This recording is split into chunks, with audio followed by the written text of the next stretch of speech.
నమస్తే స్వామి. నమస్తే అమ్మా. ఎన్నో రోజుల నుండి మీరు అన్నమయపురం రావాలని సంకల్పించుకున్నాం స్వామి. మిమ్మల్ని ఆహ్వానించడం కూడా జరిగింది.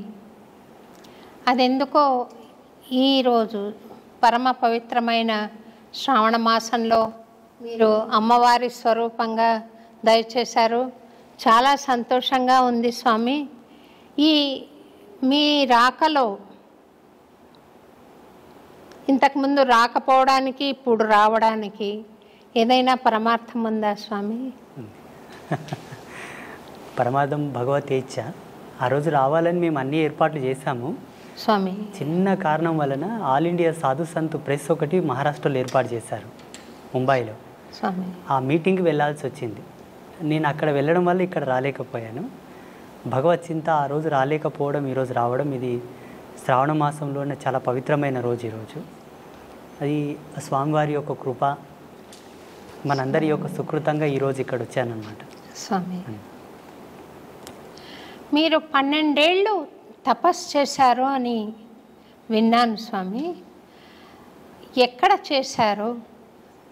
మీ స్వత్సంకల్పమా లేదా ఏదైనా ఎవరైనా గురువు మిమ్మల్ని ఆదేశించారా తపస్సుకి? మొదట నా స్వయం సంకల్పమే. నా సంకల్పమే. మా గురువుగారి యొక్క సపోర్ట్ నాకు బాగా తోడైంది.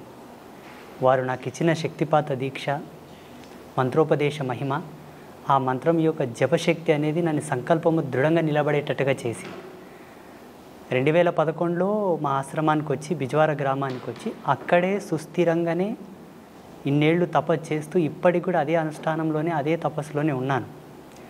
ఇప్పుడు జనబాహుల్యంలోకి రావడానికి గల కారణం ఏంటంటే, కొంతమంది పెద్దలు, కొంతమంది ప్రముఖులు నన్ను చెప్పారనమాట. అయ్యా, మీరు అక్కడ అనుష్ఠానానికే పరిమితం అయితే ఎట్లాగా?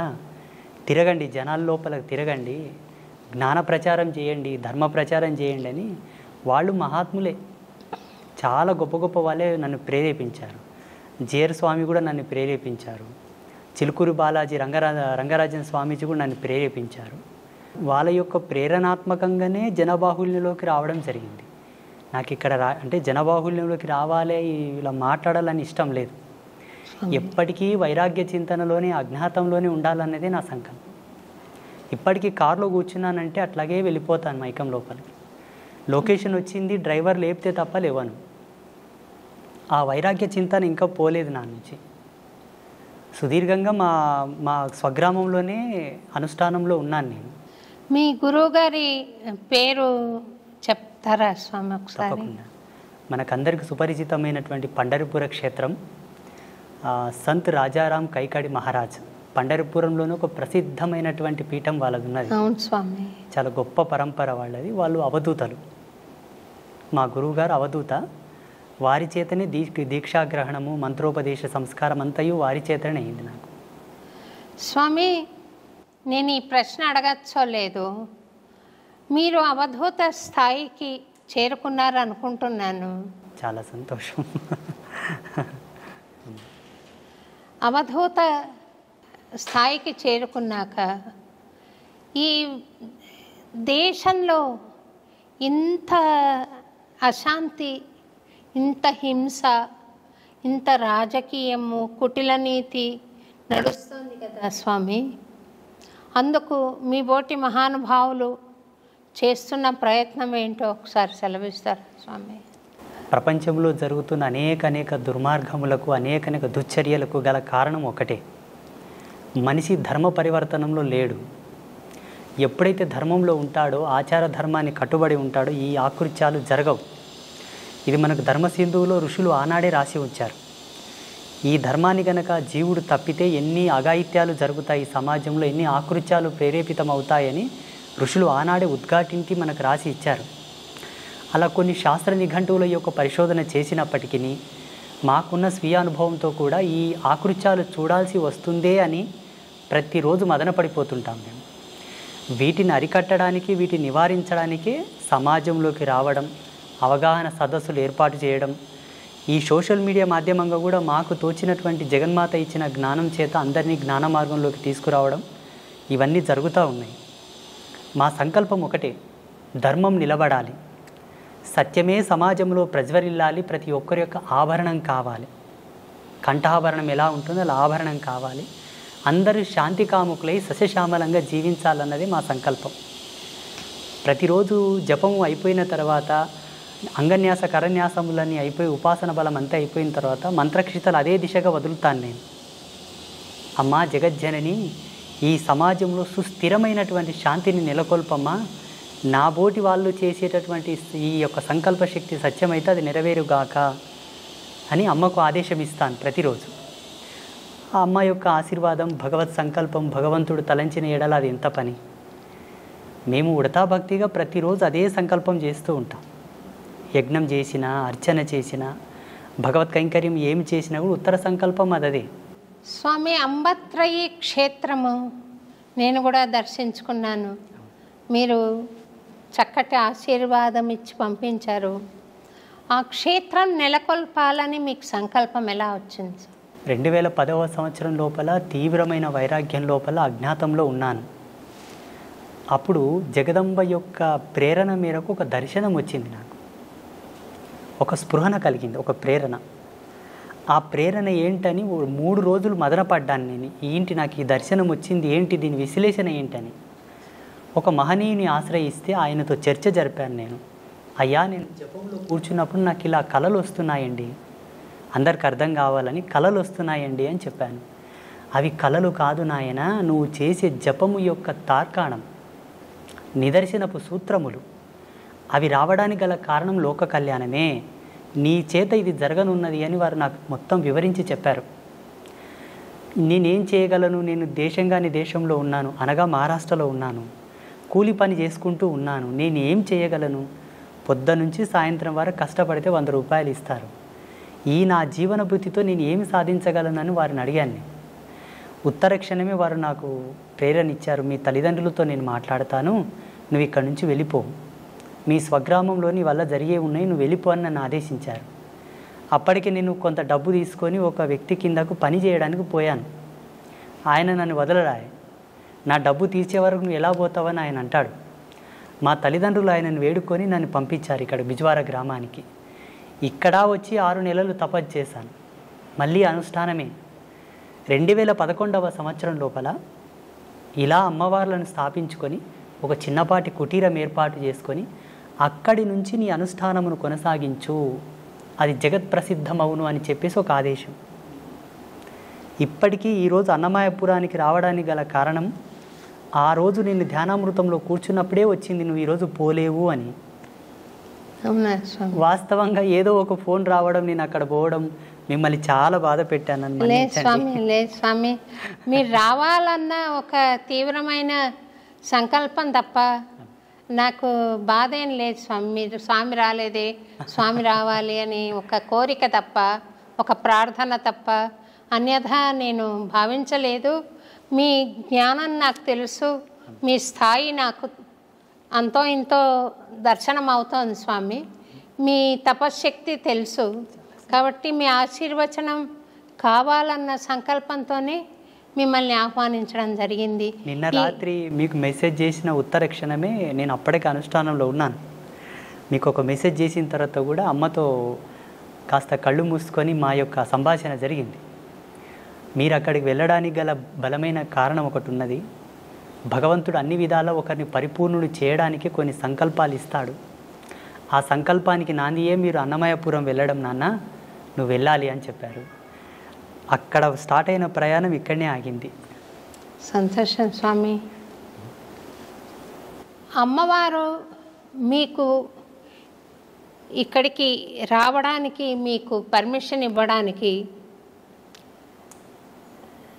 కారణం చెప్పారు స్వామి. పరిపూర్ణత్వం సిద్ధించడానికి మీరు దయచేయాలి అని. మరి అందుకు మీరు రావడం ఒకటేనా, ఇంకేదైనా సెలవిస్తారా స్వామి? తప్పకుండా. నేను రాత్రిలోనే అమ్మతో కొంత కుశల ప్రశ్నలు సలిపానమాట. సంగీత సాహిత్య వాగ్గేయ ధర్మం లోపల ఉండేటటువంటి కొన్ని కళలు, ఆ ప్రత్యేకతలు వారిలో ఉన్నాయి నాయన. వారు సారస్వతమైనటువంటి ధర్మంలోనే జన్మించారు.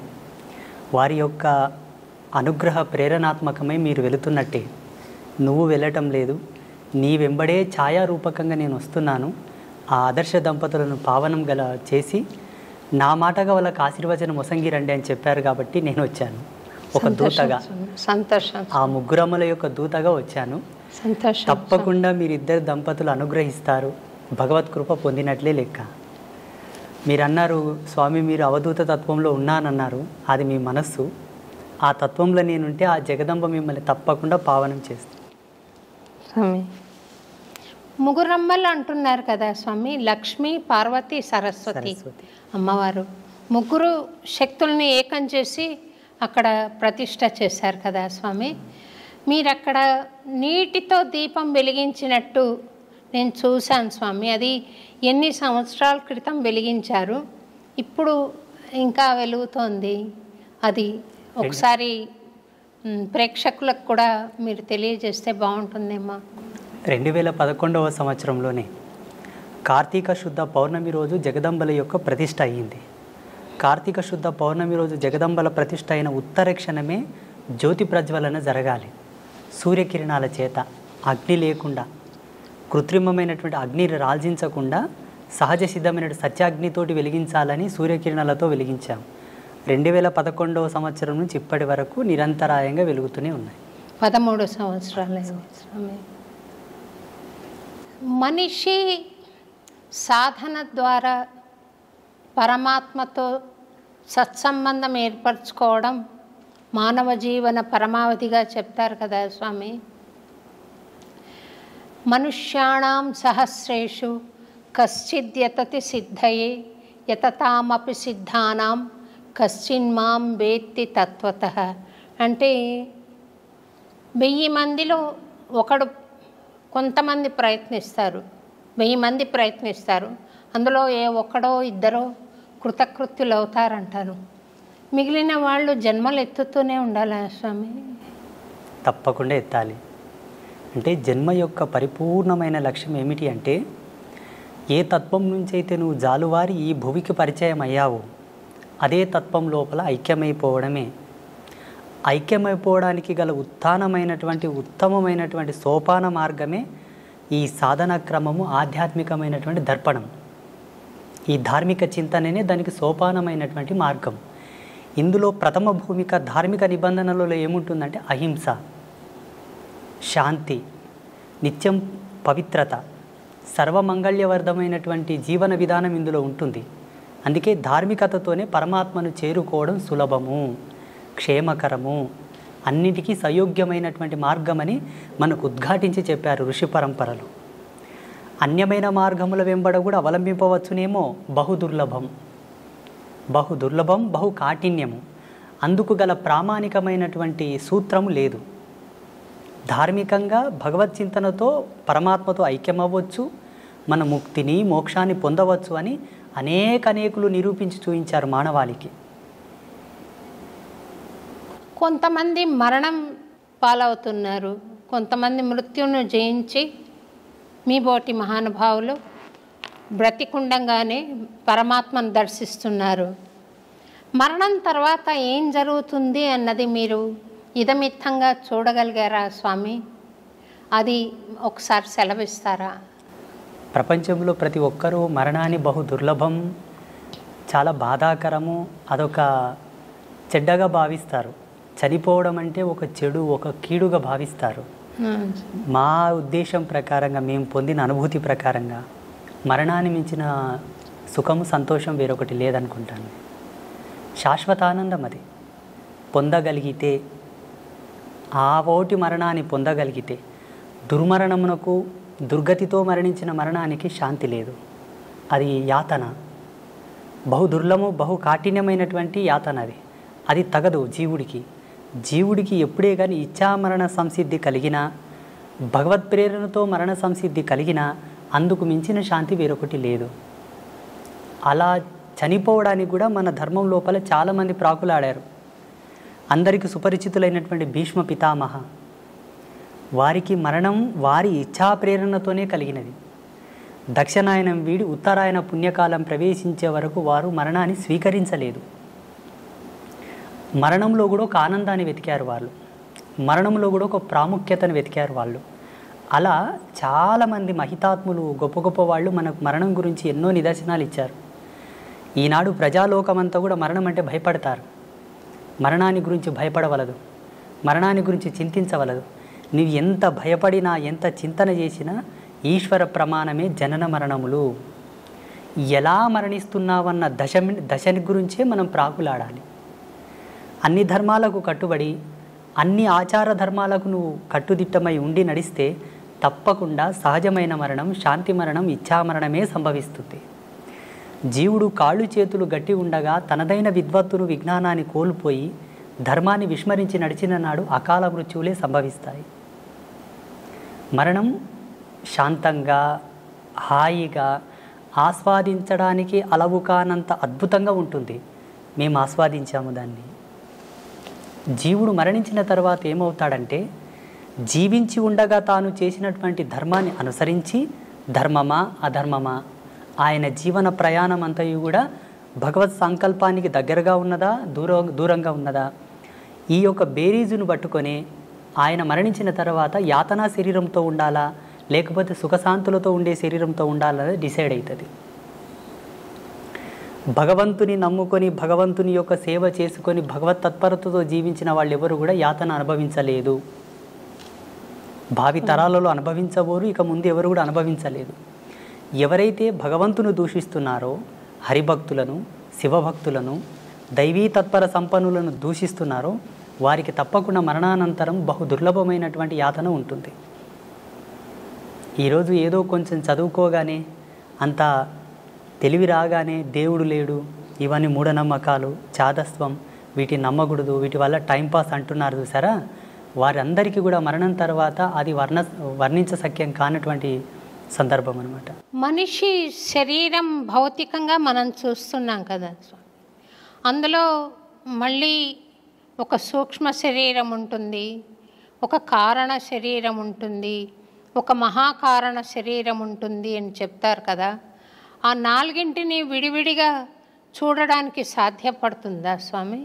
అది యోగ సంధాన కర్తృత్వంతోనే సాధ్యమవుతుంది. ఆధ్యాత్మికమైనటువంటి పూజలు, వ్రతాలు, నోములు, జపతపాదులన్నీ కొన్ని ప్రామాణికమైన సూత్రావళి పైన నడుస్తాయి. జీవుడికి కొన్ని అనుభవాలు తెచ్చిపెడతాయి.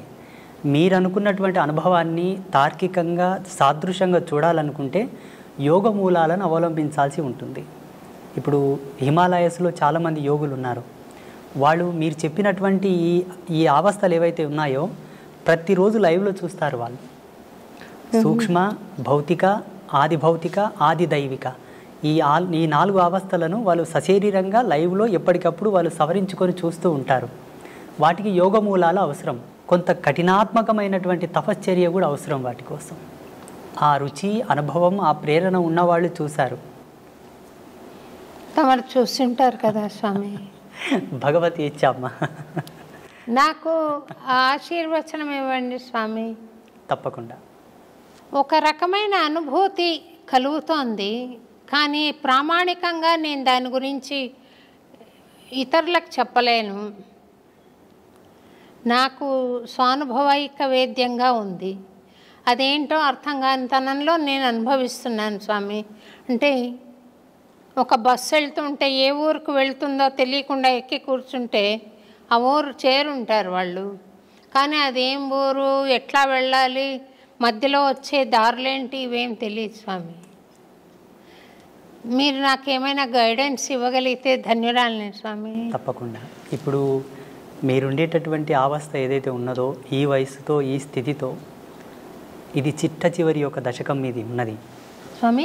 ఇప్పుడుండేటటువంటి ఈ దశకంలో మీరు పొందవలసిన జ్ఞానమే, పొందవలసినటువంటి అనుభూతి. జీవుడు చివరి దశకంలో, చివరి తరుణం లోపల ఈ అనుభవాన్ని గనక పొందితే ఆయనకు ఉత్తరోత్తరమైనటువంటి ధర్మాల్లో భగవంతుడు సహాయంగా ఉంటాడు అన్నది కొన్ని శాస్త్రాల్లో చదివాం మేము. మీరు అడుగుతున్నది చాలా సమంజసమైనదే.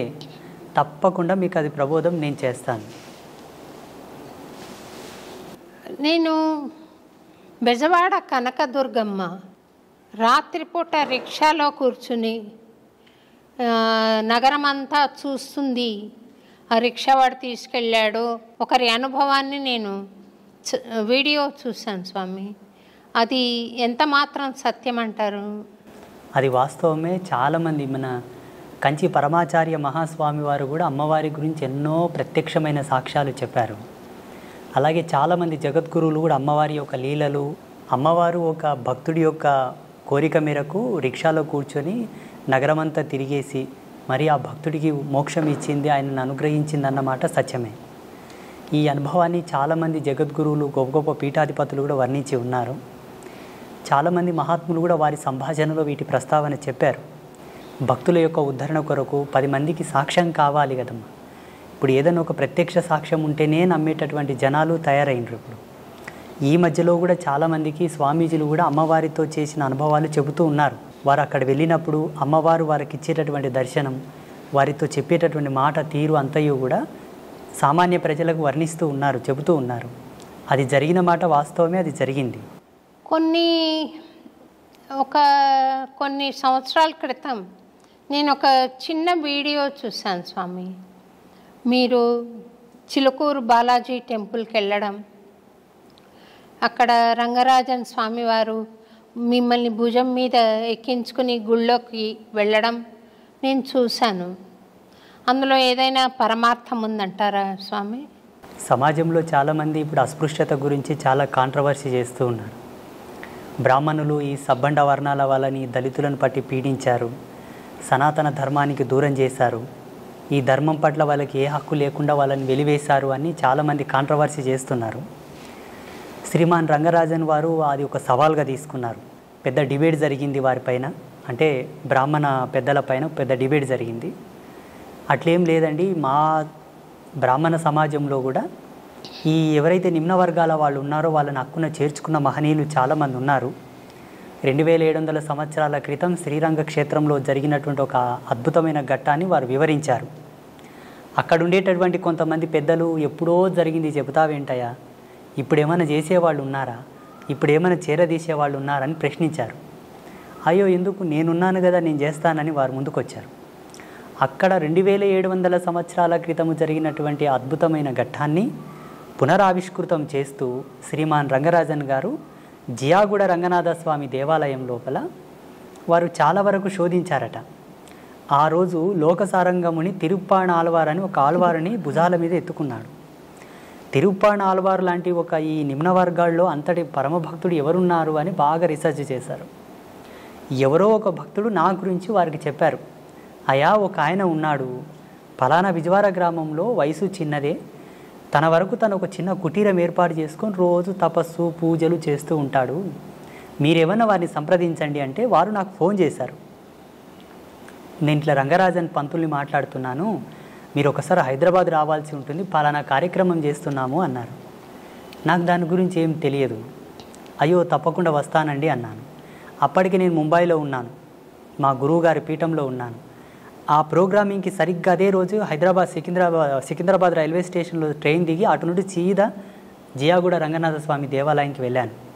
అక్కడ వెళ్ళగానే చాలామంది పండితులు, విప్రోత్తములు, బ్రాహ్మణులు, మంగళ వాయిద్యాలు ఎంతోమంది కూర్చొని ఉన్నారు, కెమెరాలు ఉన్నాయి, మీడియా వాళ్ళు ఉన్నారు. నేను షాక్ అయ్యాను. అక్కడ ఆ సమయంలో వారు చేసినటువంటి ఘట్టమే మునివాహన సేవ. వాస్తవంగా వారు ఒక ఆదేశాన్ని, భగవత్ ఆదేశాన్ని, చిలుకూరి బాలాజీ స్వామి వారి యొక్క ఆదేశాన్ని స్వీకరించే ఈ ఘట్టము చేశారని నేను భావిస్తాను. మొత్తం సమాజానికి ఒక అద్భుతమైన మెసేజ్ అది. ఏంటి, మనసు పరిమళించి స్వీకరించగలిగితే ధర్మాన్ని ఎవరైనానూ స్వీకరించవచ్చు. అలా స్వీకరించలేని పక్షాన భగవంతుడు ఏం చేయదు, ధర్మం కూడా ఏం చేయదు కదా. ఆ కోణంలో అందరికి ఒక మంచి మెసేజ్ పోవాలని చెప్పి వారు ఆ కార్యక్రమం చేశారు. స్వామి, అయితే స్వామి, ఒక స్వాముల వారు ఆయన సాధనా సంపత్తి ద్వారా జ్ఞాన మార్గంలో ప్రవేశించి ఆయనకు ఆత్మజ్ఞానం కలిగిన తర్వాత ఆయనకు కులతత్వం ఏముంటుంది స్వామి? ఆయన బ్రహ్మర్షితో సమానం కదా స్వామి? ఉండదు. అంటే ఇక్కడ పరమహంస పరివ్రాజక తత్వం పొందినటువంటి మహనీయులకు ఏ విధమైన భేదము, భావన, చింతన, తన మన ఏవి ఉండవు. ఆ బోటి జ్ఞానులు సమాజంలో అందరూ ఉండి ఉంటే ఇంతటి ప్రశ్న, ఇంతటి సమాధానం మనకు అవసరం ఉండేది కాదు. సమాజంలో విభిన్నమైన భావాలు, విభిన్నమైన జీవన విధానాలు, విభిన్నమైనటువంటి ఆలోచన స్థితులతో ఉండేటటువంటి సమాజం ఇప్పుడున్న సమాజం. అందరికీ సమాధానం చెప్పగలిగేటటువంటి క్రియ ఒకటి జరగాలి. అందుకు పరమాత్మనే ఎందుకు ఆహుతి కాకూడదు? ఆ పరమాత్మ యొక్క భక్తుడే ఎందుకు సమిధ కాకూడదు? ఆ సమాధానము జ్వాలల్లో కాలడానికి, ఆ సమాధానపు చర్యకు ఆహుతైనటువంటి జ్వాలగా, ఆ సమిధగానే రంగరాజన్ గారు నేనిద్దరం మారడం జరిగింది. ఇక్కడ ఉండేటటువంటి స్వామీజీకి ఆ భేదము లేదు, అక్కడ ఉండేటటువంటి స్వామికి ఏ భేదము లేదు.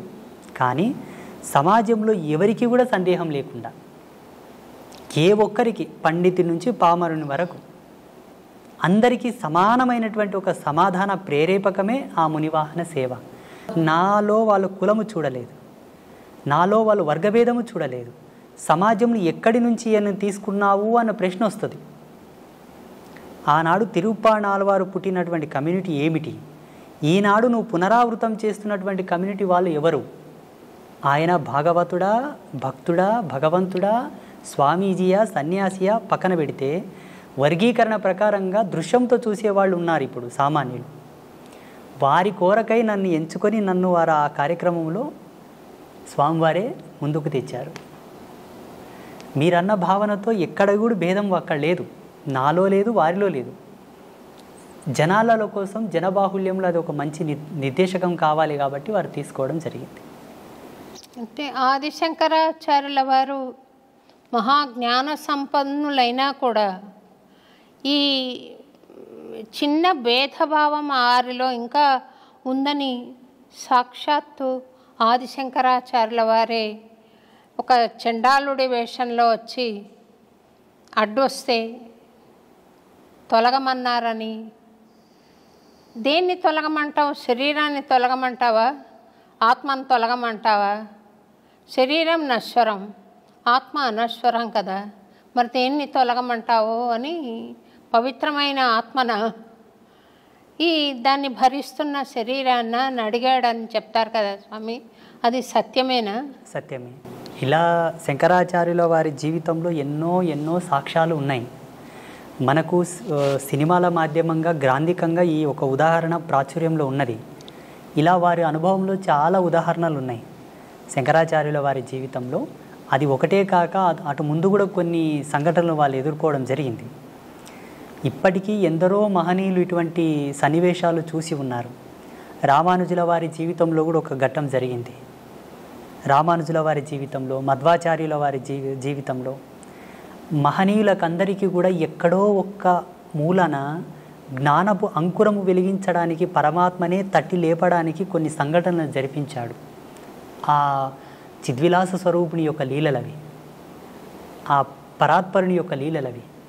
ఆయననే సామాన్యుడిలా వచ్చి, చండాలుడిలా వచ్చి, నిషిద్ధ కులములో పుట్టినటువంటి ఒక భక్తుడిలా వచ్చి భాగవతులకు, త్రిమతాచార్యులకు కొంతలో కొంత జ్ఞానోపదేశం చేశాడు. అక్కడ జరిగినటువంటి సంభాషణ మూలంగా స్వామివారు, శ్రీ వెంకటేశ్వర స్వామివారు ఆ తిరుమల కొండలపైన ఎందరితోనో ఎన్నెన్నో ఆటలు ఆడాడు, క్రీడలు ఆడారు. చాలామంది భాగవతులతో, పుణ్యాత్ములతో ఆయన క్రీడించాడు, సంభాషించాడు. అందులో సెన్సులు ఉన్నారు, దళితులు ఉన్నారు, కొండల్లో జీవించే వాళ్ళు ఉన్నారు, చాలామంది ఉన్నారు. కొన్ని కథలు ప్రాచుర్యంలోకి వచ్చాయి. ఇప్పుడు వేంగమాంబ కానీ, అక్కడ ఉండేటటువంటి ఒక భక్తుడు కానీ, హాతీరాం బాబాజీ కానీ, ఇటువంటి వాళ్ళ గాథలు కొన్ని ప్రాచుర్యంలోకి వచ్చాయి. మరుగున పడిపోయిన చరిత్రలు చాలా ఉన్నాయమ్మా. స్వామి ఎందరెందరితోనో సంభాషించినటువంటి కథలు చాలా ఉన్నాయి. మాబోటి వాళ్ళు వాటిని తెలుసుకొని పసిగట్టి కొందరికి మాత్రం వాటి చెబుతూ, చూడన్నా మీరు దేనికి తక్కువ కాదు, శ్రీ వెంకటేశ్వర స్వామి వారే మీ వాళ్ళతో మాట్లాడారయ్యా, మీరు స్వామివారికి పాత్రులే, మీరు స్వామివారిని చేరండి, సేవించండి, వేడుకోండి అని చెప్పేసి చాలామందిని నేను ప్రేరేపితం చేశాను. ఈ ముగురమ్మల మూలపుటమ్మ అంటారు కదా స్వామి, ఆ ముగురమ్మలు ముక్కోటి దేవతలు ఒక్కటైనారు, చక్కని పాపను ఇక్కడ ఉంచారు అన్నారు.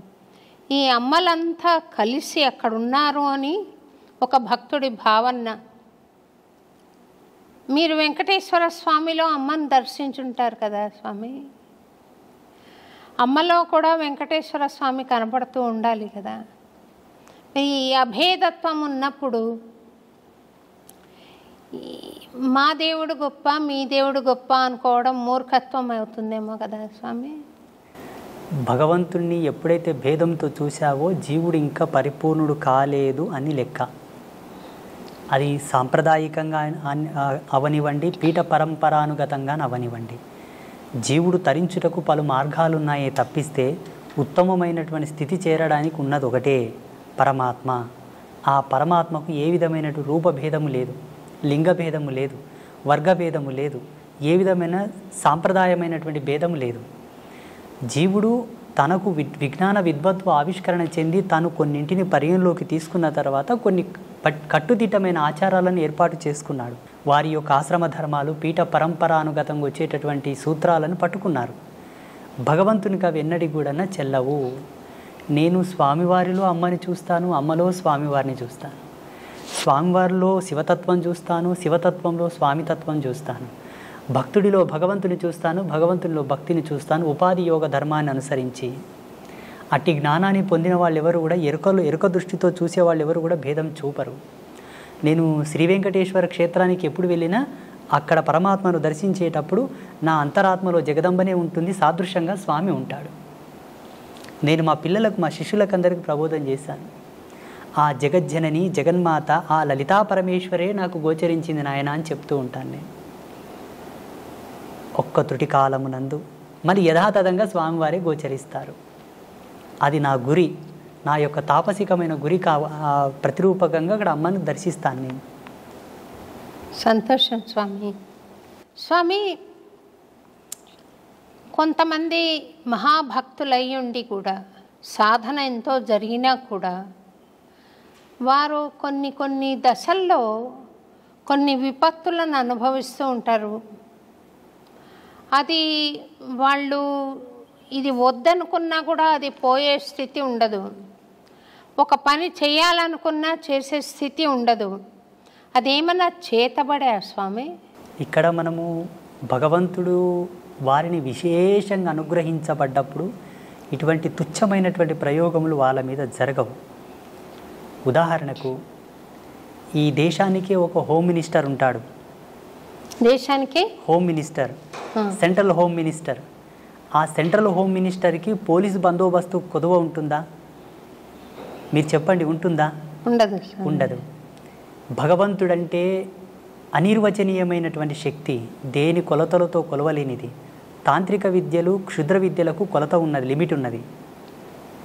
క్షుద్ర విద్యలు ఒకరి మీద ఆపాదం కావడానికి, ప్రయోగం కావడానికి, వారి మీద ప్రభావం చూపడానికి లిమిట్ ఉన్నది.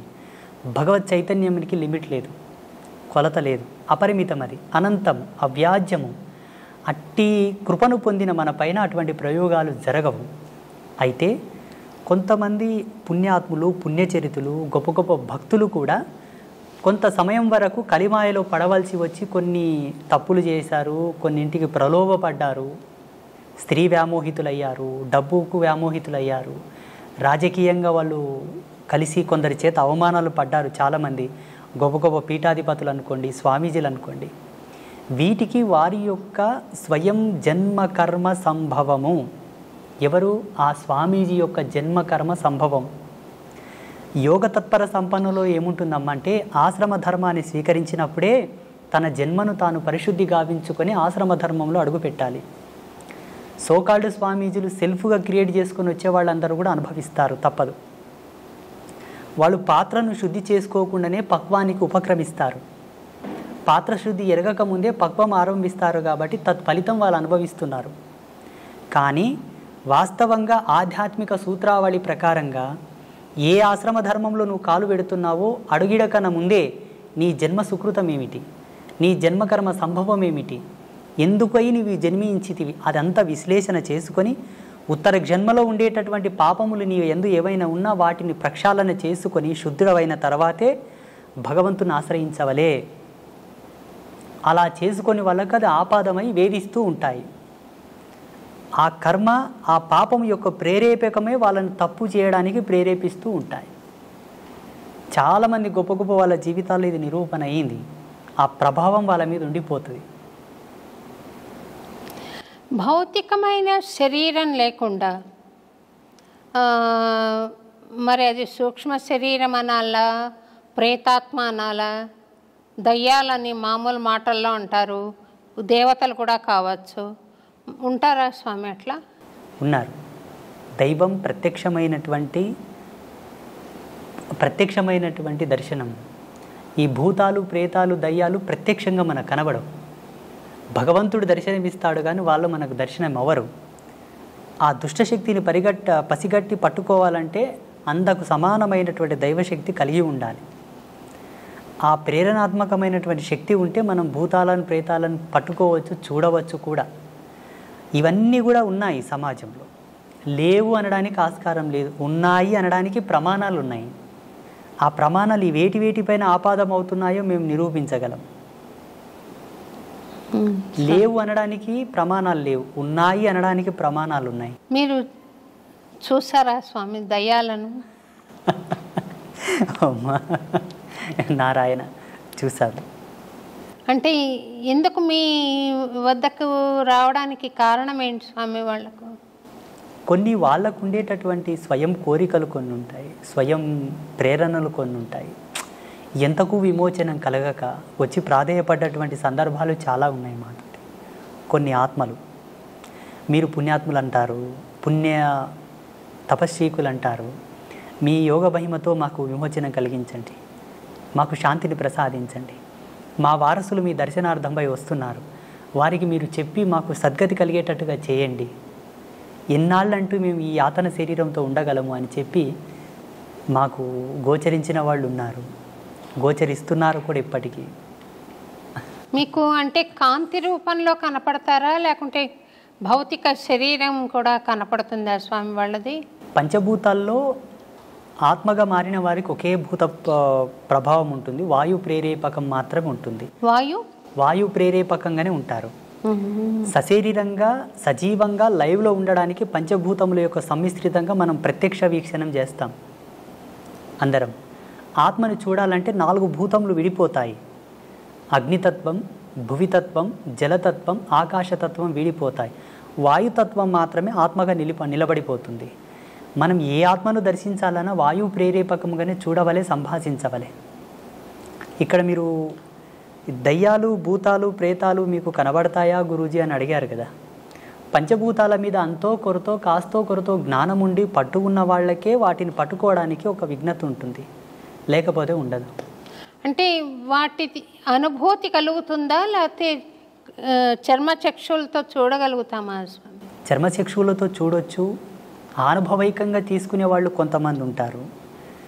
లైవ్లో చర్మచక్షులతో వాళ్ళని చూస్తూ ఒక షాడో, ఒక నీడలాగా, ఒక వాయు యొక్క కేంద్రకంగా ఒక ఆకారంలాగా మనం చూసి మాట్లాడడం కూడా జరుగుతుంది. చూసిన వాళ్ళు చాలామంది ఉన్నారు. వాళ్ళని దర్శించినప్పుడు మీకు కలిగిన అనుభూతి ఏంటి స్వామి? మాకు చిదానంద స్థితిని, అనంతతత్వాన్ని చూసినప్పుడు వాటిని చూస్తే ఏం అనుభూతి కలుగుతుందమ్మా? జాలి వేస్తుంది అంతే. జాలి ఎందుకు స్వామి అంటే వాళ్ళు చెప్పేటటువంటి మాటలు, వాళ్ళు పడుతున్నటువంటి బాధ, ఇంత ఆస్తి గడిచి ఇచ్చాను, నాకు తగిన శాంతి చేయట్లేదు నా వాళ్ళు అని అంటారు. నాకు ఇంకయూ సద్గతి కలగలేదు, నా వారసత్వం అనే వ్యామోహం లోపల ఇంత కష్టపడి నేను అన్నీ చేసి ఇచ్చాను, నా మరణానంతరము నాకు సరి అయిన పూజలు చేయక, నాకు సద్గతిని కల్పించక ఇంకయూ నన్ను బాధ పెడుతున్నారు స్వామి అని వేడుకున్నప్పుడు ఎవరికైనా జాలి కలుగుతుంది కదా. నా వారసత్వం చల్లగా ఉండాలని ఎన్నో ఆకృత్యాలు చేస్తూ, ఎన్నో తప్పులు చేసి, ఎంతో కష్టపడి అవతలి వాళ్ళ మనోభావాలు దెబ్బతీసి కూడా సంపాదించిన తర్వాత కూడా చివరికి ఆ జీవుడు వెళ్ళిపోయిన తర్వాత వీళ్ళు ఏమి సద్గతిని ప్రేరేపింపక బాధపడతాను నేను. వాళ్ళని చూసి ఏం అనుభూతి పొందను.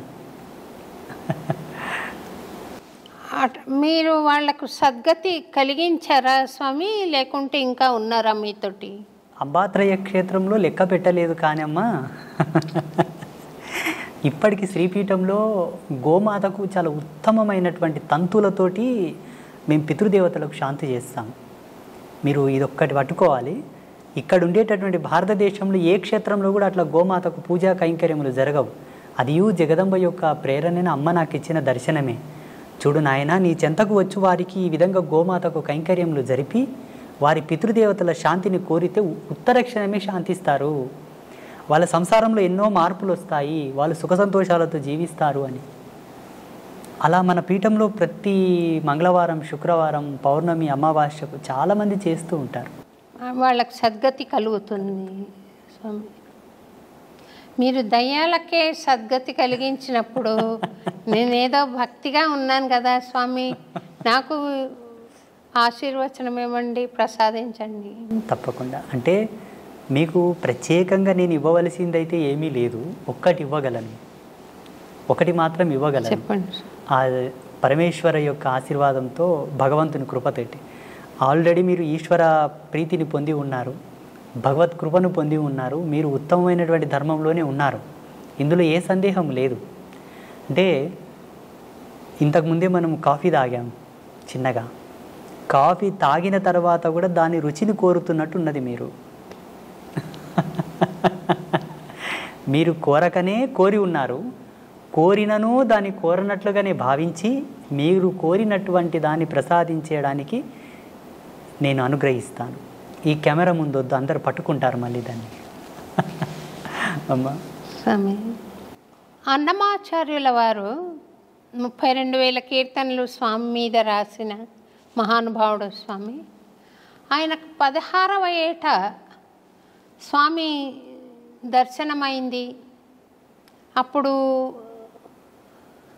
స్వామి ఆయనను, నీ తల్లితో పాటు నీ స్వగ్రామానికి వెళ్ళిపో, తాళ్లపాకకి, నువ్వు పెళ్లి చేసుకో అని ఆదేశం ఇచ్చాడని, రోజుకొక సంకీర్తన తక్కువ కాకుండా నా మీద పాడు నువ్వు అని చెప్పాడని చరిత్ర చెబుతుంది స్వామి.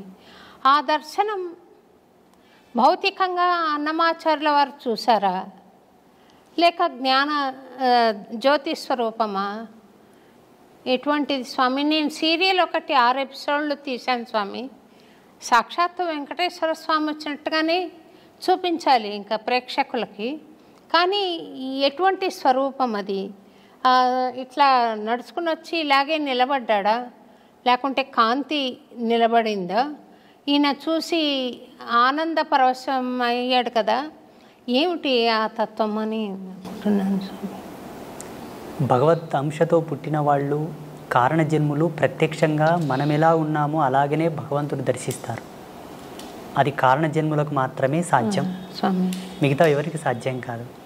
మిగతా వాళ్ళని మనం చూసుకున్నట్లయితే పరిగణలోకి మీరు అన్నట్టుగానే జ్ఞానరూపకంగా వాళ్ళని చూడవచ్చు, భావరూపకంగా తన్మయత్వం చెంది చూడవచ్చు, ఒక ప్రకాశముగా, ఒక జ్యోతి వలె, ఒక కాంతి వలె కూడా చూసి ఆయననే పరమాత్మని వాళ్ళ అభిప్రాయపడవచ్చు.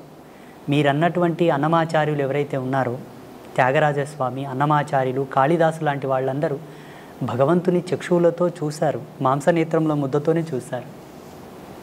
ఇందులో సందేహం పడడానికి ఏం లేదు, మనకు అనుమానం పడడానికి కూడా ఏమీ లేదు. ఒకవేళ మన అనుభవానికి అది రాకపోవడం వల్ల అనుమానిస్తున్నామేమో. నాకు భావగోచరం ఉంది స్వామి, అంటే మీరు అర్థం చేసుకోగలుగుతారు. రెండోది, భగవాన్ మానుష రూపేణ అని ఎవరైనా వచ్చి ఇంతవరకు ఎప్పుడు మాట్లాడని మాట మాట్లాడడం, చేయని చేష్ట చేయడం నేను చూశాను, అనుభవించాను. ఇది మనిషి చేస్తున్నది కాదు, భగవంతుడు చేస్తున్నది అన్న సంకల్పం ఉంది. అయితే నేను ఆ మహాభక్తులందరూ చూసినట్టుగా స్వామి ఫ్లెష్ అండ్ బ్లడ్లో వచ్చి నిలబడిన దర్శనం నాకు అవ్వలేదు స్వామి. పాట పాడుకుంటున్నప్పుడు ఒక లౌకిక ఆనందం, ఒక లౌకిక అనుభూతి కలుగుతుంది. ఇంత శరీరం ఉండి కూడా ఈ స్పృహ ఉండదు. అంతవరకు నాకుంది, కానీ నేను స్వామిని భౌతికంగా చూడలేదు స్వామి. పరమాత్మని భౌతికంగా చూడాలన్న కోరిక ప్రపంచంలో అందరికీ ఉంది, జిజ్ఞాసులకు అందరికీ ఉన్నది ఈ కోరిక. నేను యావన్ ప్రజాలోకానికి మీకును ఒక సందేశం ఏమి ఇవ్వదలుచుకున్నానంటే, భగవంతుని ఇలా ప్రత్యక్షంగా మనం చూడాలనుకుంటే మనలాగే అందుకు సరి సమానమైనటువంటి ప్రమాణము మనలో ఉండగలగాలేమో నా అభిమతం ఇది. ఎలా? సంస్కారవంతమైన సంస్కరణతో కూడుకున్నటువంటి జన్మ అయి ఉండవలే, లేదా ఆయన ప్రేరణతో పుట్టినటువంటి కారణ శరీర జన్మనైనా ఉండి ఉండవలే. ఈ రెండిట్లో ఏ ఒక్కటి ఉన్నా ఆయనతో మనం కుశల ప్రశ్నలు వేయవచ్చు, సంభాషించవచ్చు, మాట్లాడవచ్చు. అందుకు సరిసమానమైనటువంటి ధర్మం మనం ఉండగలగాలి, పాత్రత ఉండగలగాలి. అయితే ఇది చాలామంది ప్రేక్షకులు కానివ్వండి, మీరు కానివ్వండి ఏమనుకుంటారంటే, ఆ సందర్భం ఎప్పుడు ఎలా వస్తుంది, ఎన్నవ ఏట వస్తుంది, ఎన్ని సంవత్సరాల తర్వాత వస్తుంది, ఏవి చేస్తే వస్తుంది అని అంటుంటారు.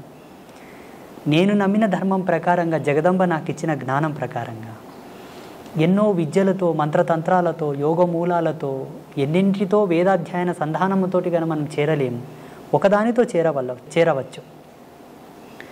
మంచి సత్ప్రవర్తన, సత్యశీలత ధర్మము, మంచి భక్తి, నిష్కల్మషమైనటువంటి భక్తి ఉంటే చాలు.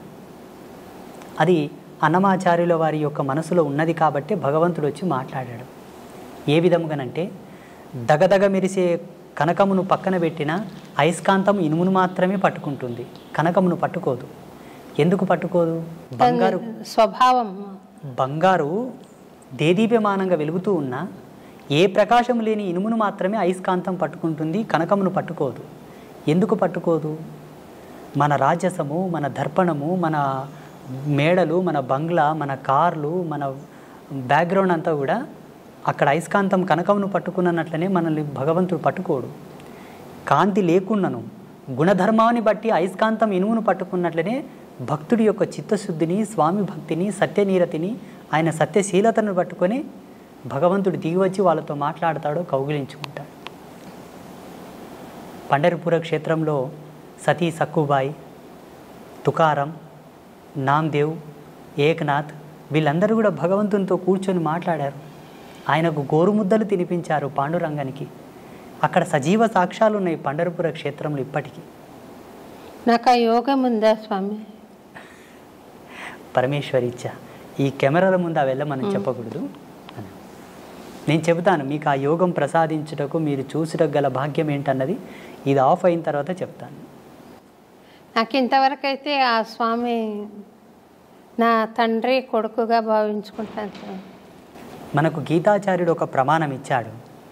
అర్జున, చూడగలిగిన వారు ఎవరైనాను నన్ను చూడవచ్చు, చూడగల మనసుంటే చాలు, చూడగలగాలని ఒక ఆశ ఉంటే చాలు, అలా చూడవచ్చు అని.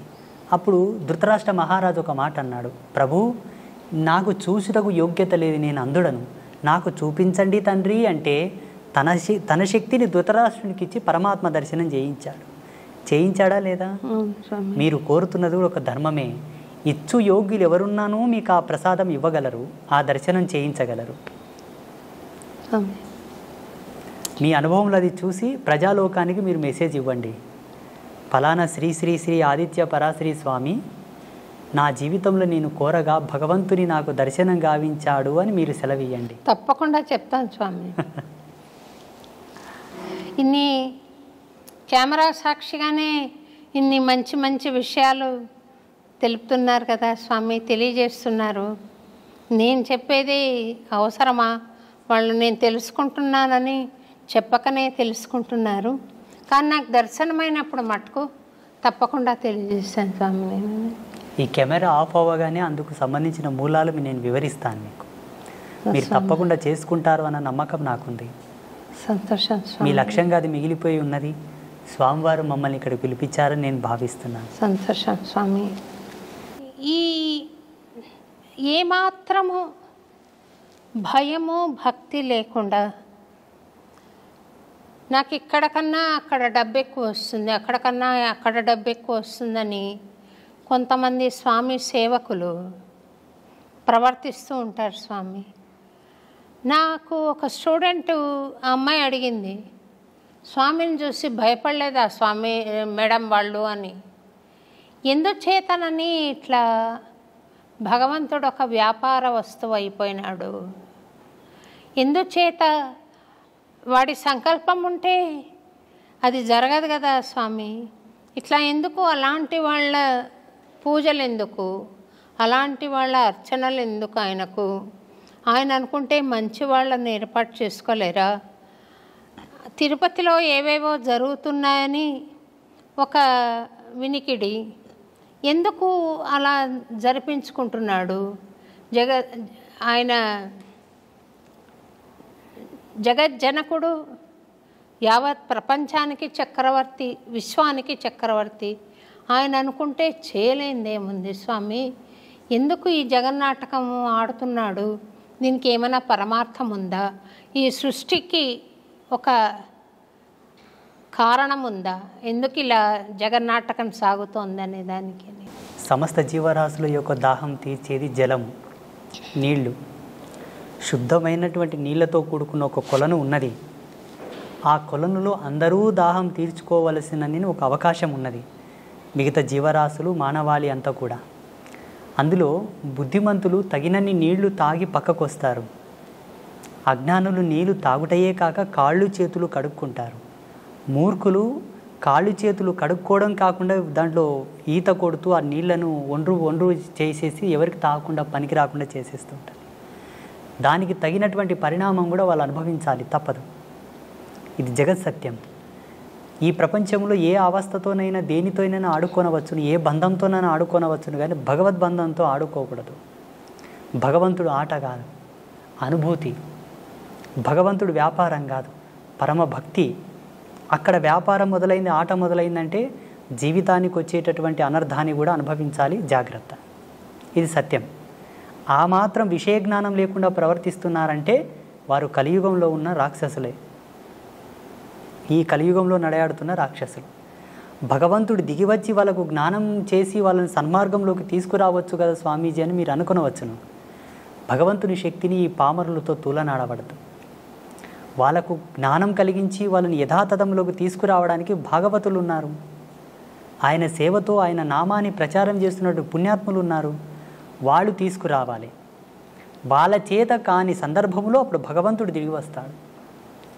స్వామి సేవకులం మేము ఉన్నాము కదమ్మా. ఫస్ట్ దూతలు వెళ్తారు నేరస్తునికి. దూతలు వెళ్ళి ఆ నేరం యొక్క సమాచారం చెప్పి తీసుకొని వస్తారు రాజు చెంతకు. ఆయన రాకపోతే రాజు దిగి వస్తాడు. ఇప్పుడు తిరుమల క్షేత్రంలో జరుగుతున్నటువంటి ప్రతి అనర్థము అక్కడ వాస్తవంగా చాలా తప్పులు జరుగుతున్నాయి. తిరుమలలో చాలా వికృతాలు కూడా జరుగుతూ ఉన్నాయి. ఎటువంటివి జరుగుతున్నాయి అంటే మాలాంటి ధర్మపరులు కూడా అక్కడ వెళ్ళడానికి ఆలోచించాల్సి వస్తుంది. ఇప్పుడు ప్రస్తుతం మొన్ననే వెళ్ళొచ్చాను నేను. ఇవి జరగడానికి గల కారణం ఏంటంటే రాజకీయ దౌర్బల్యం. స్వామివారికి రాజకీయపు హక్కులు కలిగించారు కాబట్టి అక్కడ మెయిన్ ఇవి జరుగుతూ ఉన్నాయి. అవి తొలగాలి. 2, మనకుండేటటువంటి శ్రీ వైష్ణవ పరంపరగా ఉండేటటువంటి స్వాములందరూ కూడా మౌనంగా కూర్చోవడం తగదు. స్వాములందరూ, పీఠాధిపతులందరూ కూడా మౌనంగా ఉన్నారు. అది తగదు. అది వాళ్ళు అలా ఉండడం చేత వీళ్ళు విజృంభిస్తున్నారు. ఎంతకు భగవంతుని యొక్క త్రిపుండ్రములను ధరించి భగవంతుని యొక్క నామాన్ని చెప్పుతున్న మనకు ఆయనను రక్షించుకునే హక్కు మనకు ఉంటుంది. మన తల్లిదండ్రుల మీదకి ఎవరన్నా వస్తే మనం ఊరకుంటామా? ఊరక ఉండము కదా, తిరగబడతాం. అతడు సర్వులకు తండ్రి. ఆ తండ్రిని దిగివచ్చి ఈ పామరుల మీద పోరాటం చేయి వాళ్ళని మార్చడం కూడా ధర్మం కాదు. మనం ఉన్నాం, మనం ప్రశ్నిద్దాం, పోరాడదాం. ఆ బాధ్యతగా ఆ దిశగా కొన్ని సంఘాలతో నేను మాట్లాడి, హిందూ ధార్మిక సంఘాలతో నేను మాట్లాడి, అయ్యా తిరుమలలో ఇవి జరుగుతూ ఉన్నాయి, కొంత మీరు మాట్లాడండి, మీ ఫౌండేషన్ ద్వారా మాట్లాడండి, మీ యొక్క సంఘం ద్వారా మీరు మాట్లాడండి. ఈనాడు మాట్లాడిన మాట ఒక మహావృక్షం అవుతుంది భావితరాలలో అని చెప్పేసి మొన్న రీసెంట్గా చాలామంది నేనే పురమాయించడం జరిగింది. అవునా స్వామి? ఇప్పటికీ నేను అక్కడ తిరుమల వెళ్ళినప్పుడు స్వామివారిని చూసిన వెంబడి అక్కడ ఏమి పొరపాట్లు జరుగుతున్నాయో పట్టుకుంటాను నేను. భక్తులకు కానీ, పుష్కరిణిలో కానీ, స్వామివారి సేవలో కానీ ఆచార్య సమూహం చేసేటటువంటి తప్పులు కూడా పట్టుకుంటాను నేను. జగదంబ ఆ జ్ఞానం ఇచ్చింది కాబట్టి స్వామివారు ఆ బాధ్యత మాలాంటి వారి యొక్క మదిలోకి తీసుకొస్తాడు. దైవం మానుష రూపేణ అని మీరే అన్నారు కదమ్మా. సమబుద్ధితో పోరాటం భగవంతుడు చేయవలే. ఇక్కడ ఉండేటటువంటి మానవుని శక్తి భగవంతుని శక్తి సమమా? కాదు. ఆయన పోరాడవలసింది, కాపాడవలసింది చాలా ఉంది. అనేక కోటాను కోట్ల బ్రహ్మాండాలను అధిపతిగా పరిపాలించు స్వామిని, ఈ భూమిలో మనమెంత, మన మీద ఆయన పోరాటానికి రావడం ఏమిటి? తిరుమల తిరుపతి దేవస్థానం వారు మీ బోటి ఆధ్యాత్మికవేత్తల సూచనలు గ్రహించి అక్కడ పవిత్రతను నెలకొల్పితే బాగుంటుందని నేను కూడా భావిస్తున్నాను స్వామి. తప్పకుండా మనకు ఆగమశాస్త్రం ప్రకారంగా అక్కడ వైఖానస సాంప్రదాయం ప్రకారంగా స్వామివారికి పూజలు జరుగుతూ ఉన్నాయి. స్వామి అయినప్పటికీ ఆ పరంపరను అలాగే కొనసాగిద్దాము. కానీ మారుతున్న కాలాన్ని బట్టి ప్రజలకు ఏం అవసరమో మేము తిరుగుతున్నాం, మాకు తెలుసు. జనబాహుల్యంలో తిరుగుతున్నాము, ప్రజలకు ఏ విధమైన కన్వీనియంట్ ఉండాలో మాకు తెలుసు. కాబట్టి ధర్మాచార్య సదస్సు ఒకటి ఏర్పాటు చేసి ధార్మికుల యొక్క భావాలు తెలుసుకొని అక్కడ భక్తులకు, అక్కడ స్వామివారికి సంబంధించిన కొన్ని అన్నీ సలిపితే లోక ప్రసిద్ధమైన తిరుమల క్షేత్రానికి ఏ విధమైనటువంటి భంగపాటు కలగదు. ఇప్పటికీ స్వామివారి యొక్క కీర్తి, స్వామివారి యొక్క గొప్పతనము, స్వామివారి యొక్క క్షేత్రం మహిమ ఎన్నటికీ తగ్గదు. భువి ఆకాశములు ఉన్నంత వరకు, యుగధర్మం ఉన్నంత వరకు స్వామి రారాజే. చాలామంది తిరుమలలో వైభవం తగ్గుతుంది, తిరుమల క్షేత్రం మూతపడుతుంది, తిరుమలకు జనాలు వెళ్ళరు అని కొంతమంది స్వామీజీలు మీడియా ముందు చెప్తున్నారు. అది తప్పు. ఈ భూమి ఆకాశము పంచభూతాలు ప్రేరేపకమయ్యేంత వరకు స్వామివారు ఈ చక్రవర్తి కలియుగానికి. కాకపోతే అక్కడ ఉండేటటువంటి ఆచార్య మండలి ఒక పొరపాట్లు, అధికారికుల పొరపాట్లు ఉన్నాయి కొన్ని. వాటిని సవరించాలి. స్వామి, నాకు ఒక అలవాటో యావానాలో తెలియదు, కానీ నేను చిన్నతనంలో, అంటే మరీ చిన్నదాన్ని కూడా కాదు, 25 ఆ ఏళ్ళప్పుడు గుడికి వెళ్ళి నమస్కారం చేస్తూ పూజారి దృష్టి కొంచెం మరల్చగానే గర్భగుడిలోకి వెళ్ళిపోయి పాదాలు పట్టుకొని నమస్కారం చేసి వచ్చేదాన్ని. వాళ్ళు కోప్పడేవాళ్ళు, స్వామి ఏమ్మా మీకు కూడా చెప్పాలా అని నన్ను కోప్పడేవాళ్ళు. నేను పట్టించుకోకుండా స్వామిని స్పృశించి నమస్కారం చేయాలి అన్న ఒక బలమైన కోరిక ఉండేది స్వామి. నేను శ్రీరంగంలో సమాశ్రయణం తీసుకున్నాను. అదైన తర్వాత తిరువళ్ళరై అని ఒక ప్లేస్ ఉంది కదా స్వామి, ఇప్పుడు ఏదో మళ్ళీ జనసమ్మర్దం అంతా ఉందంట, కానీ నేను మా ఆయన సమాశ్రయణం చేసుకొని మా గురువు గారు అక్కడికి వెళ్ళి ఒకసారి దర్శనం చేసుకొని రండి అంటే వెళ్ళాం. ఒక్క పిట్ట లేదు స్వామి, అంత పెద్ద గుడిలో ఒక్క పిట్ట లేదు. అయితే చిన్న ఇల్లు ఉంది ఇంతది. వెళ్ళి మా ఆయన తలుపు తడితే అర్చక స్వామి బయటికి వచ్చారు. మేము ఇట్లా వచ్చామంటే నేను వస్తాను పదండి అని ఆయన వచ్చారు. వచ్చి నేను మా ఆయనకు చెప్పాను, ఈ స్వామిని ముఖమంటపంలోకి తీసుకెళ్ళి మాట్లాడతావా అని. ఆయన తీసుకొని వెళ్ళి ముఖమంటపంలో మాట్లాడుతున్నారు. నేను చేసినది నేరమో మరి మంచిదో తెలియదు, కానీ గర్భగుడిలోకి వెళ్ళిపోయి ఆయన పుండరీకాక్ష స్వామి చక్రం ప్రయోగిస్తున్న పోజ్లో ఉన్నారు. ఆయన కాళ్ళు పట్టుకుని చాలాసేపు ప్రార్థన చేసుకుని ఒక 5 నిమిషాల పాటు అంతరాలయంలోకి వచ్చి కూర్చుని పొడగంటి మయ్యామిమ్మ పురుషోత్తమ అని పాడాను. ఆ పాట పాడంగానే ఆ ముఖమంటపం చాలా దూరం, చాలా పెద్ద టెంపుల్ కదా స్వామి. ఆయన ఇలాగొచ్చి అరవన్లో చెప్తున్నాడు, స్వామి రొమ్మ నల్లా పాడినారా అని, చాలా బాగుంది, నాకు సంతోషమైంది, ఇంకోటి పాడతావా అని అడిగాడు. ఆ మాట్లాడుతున్నప్పుడు ఇది అర్చక స్వామి కాదు మాట్లాడేది, ఆ పుండరీక స్వామి మాట్లాడుతున్నాడు నాతో అనే భావన నాకు కలిగింది. అది నేను చేసింది నేరమా, లేక అది క్రమశిక్షణ ప్రకారంగా చూస్తే అలా నేను ఇప్పుడు నా గుళ్ళోకి, ఇప్పుడు మేము చేసిన గుడిలోకి మేము వెళ్ళాము స్వామి, అర్చక స్వామి లోపలికి వెళ్ళి పూజ చేస్తూ ఉంటాను. ఆ కళలు అప్పచెప్పక ముందు కుర్చీ వేసుకొని లోపల కూర్చున్నాను నేను, కానీ కళలు అప్పచెప్పిన తర్వాత లోపలికి వెళ్ళే అవకాశం లేదు. కానీ చిన్నతనంలో అప్పుడు ఏ గుడికి వెళితే అక్కడికి వెళ్ళిపోయి ఇట్లా పట్టుకునే ఒక ఇది ఉండేది. అది ఏమన్నా దోషమా స్వామి? అది నన్ను ఏమన్నా వెంటాడే అవకాశం ఉందా? మీకు భగవంతుని యందుండే అనురక్తి, భగవంతునితో మీకు ఉండేటటువంటి బంధం, ఆ ప్రేరణ అందరు కలగదు. కలిగినా కొందరికి భయం ఉండి, కలిగినా కొందరికి కొంత భేదం ఉండి కూడా పోలేకపోతారు. చాలామందికి ఈ ఇష్టం ఉంటుంది. ఏవీ లేకుండా మీరు వెళ్ళి పట్టుకున్నారు చూసారా, అది మీకే తగింది, మీ యొక్క గొప్పతనం. అది దోషంగా పరిగణించవలదు, దాన్ని దోషంగా చూడవలదు. అది పుణ్యం, సుకృతం, మీ అదృష్టం. మా అమ్మ అన్నది స్వామి, మీరు శ్రీ అంత స్వామి దగ్గరికి అట్లా గర్భగుళ్ళకి, మా అమ్మ అన్నది నన్ను. శ్రీవారి చరణములను స్పృశించారా? ఈయనను తిరుపతిని ఆ, నేను ముట్టుకోలేకపోయినాను స్వామి. ఎందుకంటే అక్కడ ఆ గడప దాకా వెళ్ళాను. అవును, అది మహాభాగ్యమే, చాలా సుకృతం, అది అదృష్టం. అది గడప దాకా వెళ్ళి స్వామిని పాడుకున్న సందర్భం ఉంది. ఆ బంగారు వాకిల్లో కూర్చుని స్వామిని చూస్తూ పాడిన చాలా ఏళ్ల క్రితం. ఇప్పుడు ఆ అవకాశం అక్కడ తీసేశారు.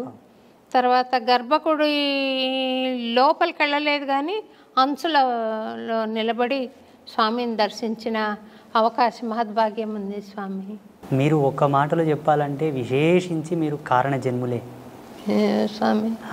ఎందుకంటే స్వామివారి యొక్క నామాంకితం చేతనే మీకు బహువిధమైన ప్రజ్ఞాపాఠవాలు సిద్ధించాయి.